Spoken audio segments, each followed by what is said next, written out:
Do you know what we're learning today? Today, we are learning the breaker block. Episode 43 of the ICT Mastery Mentorship.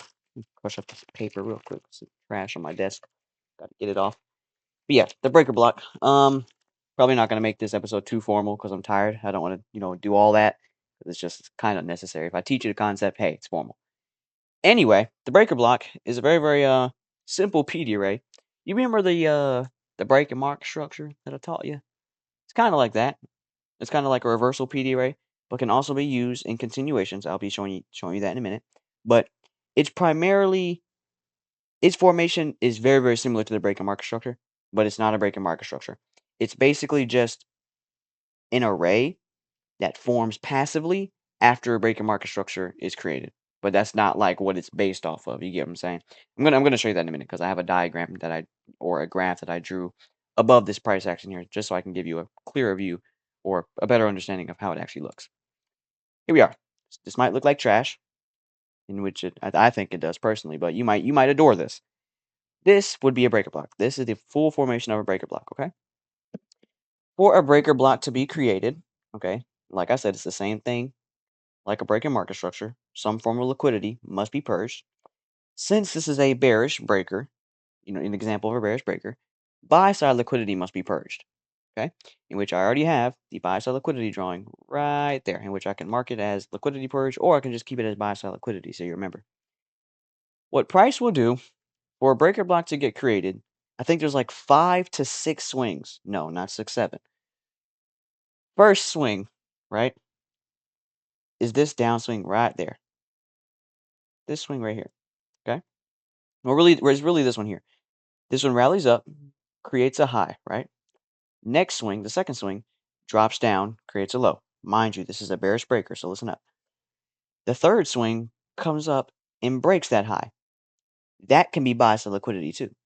That can be the requirement for buy side liquidity. It doesn't have to seek a far, far out external point of liquidity. It doesn't have to do that. So this right here, if I can, pull it in, hold on, right there, and then pull this out. That can be your buy side liquidity. That's valid. That can still qualify or be used to create a breaker because it's still a high. It's still buy side liquidity, right? So first swing comes up, creates the buy side liquidity. Second swing comes down, creates a low. You're going to see why I'm annotating that or highlighting that in just a second. Third swing comes up, purges the buy side liquidity. Fourth swing comes down. Well, the entire fourth swing is really it coming down and breaking the low earlier. So, but I don't know why I did this here. It was just random. But this entire swing here is the fourth swing or the fourth step of the breaker creation of a bearish breaker creation, in which it comes down and breaks that low right there, in which we can mark that as a swing low. I think I have that as a no, I don't. Really? I thought I had that as a drawing. I guess not. But yeah, that would be your swing low. Once it breaks that, the breaker is now activated. Price during the fifth swing will retrace into the breaker, which is within the high that was created for buy side liquidity and the low that was broken. The breaker block will be in between that range. It'll be in there. There's like a 95% chance it'll be within that range right there. So if I can pull this out just a little bit more. Hold on, let me just pull it out. It'll definitely be within that range there. Okay. And then vice versa for a bullish example, but I'm not going to just say that and not go over bullish. I have to go over it so you'll, you know, better understand it. Price will retrace it back up into the breaker on the fifth swing, which will be right here. And then on the sixth swing, it'll distribute away from it or, displace away from it. So that's just the graph of how it'll look. Now let's actually go into some examples of how it actually forms. Well, I just show you how it forms, but what the actual breaker block is, like candle wise. So let me try to find one for you. It might take me a couple minutes.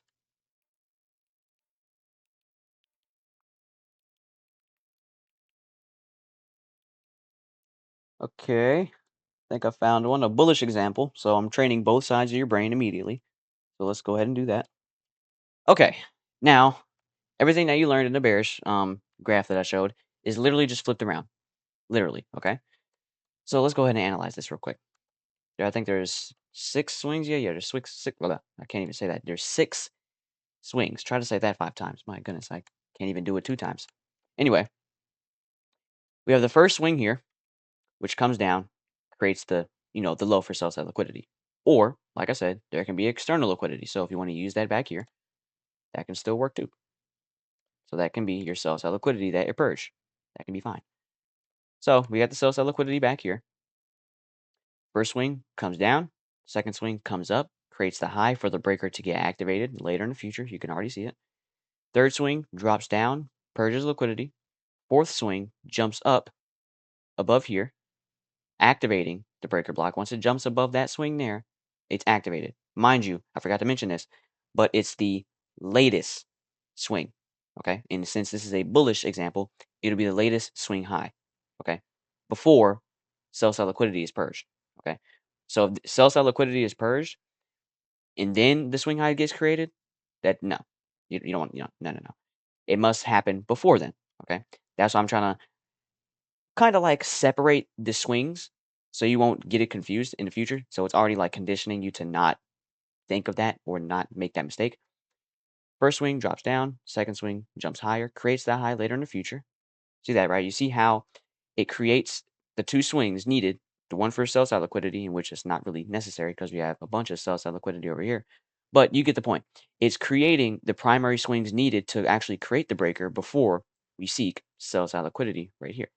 In which on the fourth swing, we jump up, activate the breaker block above that high. On the fifth swing, we retrace back down into it, which is that candle right there. I'm gonna hold on. I'm gonna show you that in just a minute. Then on the sixth swing, we jump higher. Okay. Now the actual breaker block would be how can I explain this? How can I explain this? The deepest up close candle as the swing and or before the swing. And reminder, you already know what I mean by as. When I say as a swing, I mean the swing that actually or the candle that actually creates the high, okay? In which is that candle a bullish candle? No. So right off the bat, that's not even in the question. But there is a bullish candle, which is the only bullish candle before the what is it? Before the what is it? It's the only deepest up close candle before the swing high is created. Okay. So since this is the only one, that would be your breaker block. If I can pull this out. I feel like I've gotten worse at explaining the breaker block over a couple years. I don't know why, but it's just kind of hard for me to explain it. But there we go. So within the first swing and second swing, okay, this is where you will find your breaker. It'll be right there. So basically, when price jumps up to create that high to activate the breaker later in the future, there should be a breaker block here if there's an up close candle. If there's not an up close candle within that swing up here to create the high later in the future for it to activate it, then there's no breaker. There's just no breaker. There's no bullish candle, no breaker at all. So basically, if you want to keep it simple, let's say this is sell side liquidity right here. Let's just keep it simple, or just go ahead and mark this as liquidity purge. Hold on. Let me just make this simple for you because I feel like I'm making it just a little too complicated. But we have this up, down, up, drop back down, breaker, shoots up. Simple. Okay. The breaker, just like over here, look over here. Look at both examples here. Okay. Got the first swing right here. That's this right here. You have the second swing, jumps up. That's this right here. In which the bullish candle would be created within that jump up there. It'll be created right there. If there's no bullish candle, then there's no breaker. The third swing will drop down into sell side liquidity. Reminder, the breaker block or the up close candle or the swing high should be getting created before price purges that sell side liquidity, in which it does it on both the example I drew and the actual, hindsight example. In the graph, it drops down below sell side liquidity. Same thing happens here. We jump up, create the up close candle or create the breaker block, create the high to activate the breaker block in the future, drops down into sell side liquidity right there, in which the graph does the same thing. Fourth swing jumps higher, activating the breaker block. Does it do that? Yep. Fourth swing starting from right there, jumps all the way up above that swing high. The breaker block is now activated and can be used and can be referenced and can be entered off of. That's what I mean by activated. It's literally you know what activated means. Activated means activated, and I don't think I have to fill that in for you. You know English, hopefully, right? Anyway, fourth swing jumps higher, activating the breaker block, in which the fifth swing should retrace down into the breaker block because this is a bullish example in which it does the same thing.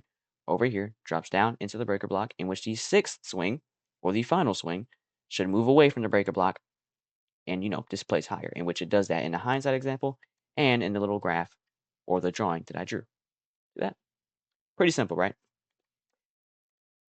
Hopefully I, made that simple, because I say pretty simple, but I think sometimes I make it a little hard. Anyway, let me find one more example. I don't want to make this any longer than 20 minutes, so I'll be right back.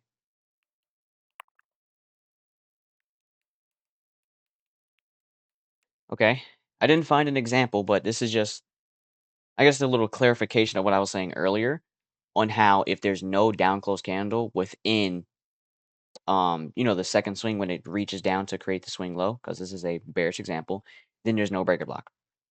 Okay, you see that right here, right? You have the first initial swing going higher to create the high. Then you have the second swing going down to create that low, but there's no bearish candle. So there's no breaker block. You don't see that, right? No. You're probably like, oh, there's a bearish candle right here. It must be in between the first and second swing. It must be in between that. So in between this high and that low, it must be in between that. Okay? Got it? Or as the actual candle that creates the low. But there's no down close candle at as that candle, or even in between that. So there's no breaker block. Understand? In which, let me clarify one more thing. When I said it should create the swing or create the breaker block before it purchases buy side liquidity, I didn't mean that like 100% time, like 100% of the time. I didn't mean that on like 100% type of thing. Typically, it'll do that. Okay, just typically, but it is okay for it to take out buy side liquidity and then create the what's the word? Create the breaker and the swings in close proximity to the swing or just right after it. But it can do that. I didn't mean it has to do it 100% of the time. Just that way, it has to do it before the liquidity purge. No, I didn't mean it that way. Anyway, let me find an actual example and I'll get back to you in just a second. Okay, found an example. This might look kind of confusing, but pretty simple. Let's just hope that I explain it in simple fashion because I can get a little advanced by accident. So let's just use a swing here. We're not even going to use any external liquidity. Okay, here we go.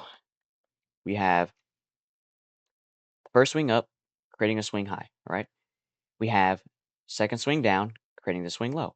In which, when we begin swinging lower, look what we have. We have a nice, beautiful down close candle. Okay. Price rallies back up on the third swing, hits the buy side liquidity. So that would be your liquidity burst, right? Drops down. We're waiting for it to break that low down there. Once it breaks it, that what is it? The breaker block is then activated. So we're waiting. It's going down, going down, going down, going down. Boom. Breaks it right there, right? So now this breaker block, this entire candle, okay, the deepest since this is a bearish example, it'll be the deepest down close candle before and or as the actual swing. Okay. Since it's not as the actual candle that creates the swing, it'll be before it, which will be the previous candle, or if it's a deepest close candle, many candles before the actual candle that creates the swing, then that's fine too. But in this case, it's the candle right before it, or the deepest down close candle right before the candle that creates the swing low to activate the breaker block. So drawing this out, I can select breaker, wherever it's at. Here it is. After we activate it, what is it right there? Yeah, right there at that swing. Guess I can just mark it right there. That would be the swing. We come down, break the swing on that candle right there. So now the breaker block is activated. Look at the previous, not previous, but the next candles, next three candles. We break that swing, activating it. Look how it refers to the breaker block. One, wicks up into it again. So three times. You had three chances to enter. Okay. If you were to use this as an entry, but obviously you would not be entering on the 30-minute. You're not going to do that. But you get what I'm saying. If this was like the 1 minute, the 15-minute, well, definitely not 15-minute, but 15-second, 1 minute, 3 minute, stuff like that, then yeah, you would enter off of this because there's a lot of respect going on here. Now, I forgot to mention, quadrants and mean threshold do apply to breaker blocks. They do. In which price barely hits the quadrant. Okay? It's a good thing if it does not hit the quadrant and does not hit the equilibrium. I told you this before. Why? Because the algorithm, in this case, since this is a block, the algorithm is offering you a very, very short-term opportunity to get in. It's like, okay, you better hurry up. We're about to leave. We're about to start going. It's like kind of like a flight in a sense. If you were like late to a flight, that's kind of what's going on here. It's like you better hurry up. We're giving you 3 chances to enter. We're not playing. We're about to leave in a minute. And that's basically what's going on. It gives you 3 chances, very slight chance to enter. What's that? I think 8 points. Yeah, it gives you an 8 point chance to enter. 8 points and a tick to enter. If you don't got your entry in by then, we're out. In which price does leave. Okay. In which it actually hits that breaker block again. I forgot to mention. It retraces back up. Let me pull this out. Hold on. And let me pull the quadrants out too. Hold on. Wait a minute. Hold on. Wait a second. There we go. That's beautiful. Wow. Look at the respect of that quadrant. Do I even have to? I don't think I have to highlight that. Do I? Do I have to zoom into that? I don't think I have to. You see it. Barely reaches the equilibrium. That's a good thing. That shows a lot of respect. In which we aggressively drop lower at the 9:30 opening. Okay. And then we keep running, keep running, keep running. Okay. Now, I have not taught the PDRA matrix yet, in which I'm not going to teach it to you yet because there's a lot of advanced things that come with the PDRA matrix. But if we were to look at the, let's see here, we were to look at, all right, load up the compendium that I wrote in the Discord. Hold on, just give it a second to load up. Just give it a second. Here we go. No, I do not want to do that. Let me go to, where's it at? Jeez, I have so much stuff in here, man. PDRA matrix. It is, where's it at? The second strongest PDRA you can use. And I think that's clearly being proven right here, just how quickly price is expanding away from it. We got a little time distortion there, but just the magnitude, just look how much it's expanding. Almost 300 points. That should be more than enough. If you can't do like one mini in this and catch at least 100 points, that's, you know how much that is. One mini, 100 points, that's 2 grand. Yeah, that's just a portion of this move. 100 points is like this right here. Not even. 100 points is like this whole candle. You get what I'm saying? So breaker blocks, pretty strong. Hopefully I taught this well and simple enough to where you can actually understand it. If you need to, if I'm talking too fast, you can slow my voice down. You can go over this video multiple times if you need to. But like I said, I'm not going to be making this video longer than 20 minutes. I did say that, right? And from the recording, 18 minutes and 34 seconds and counting. So let me go ahead and shut up and end this video here. And I'll see you guys in the next episode. Good luck and good trading.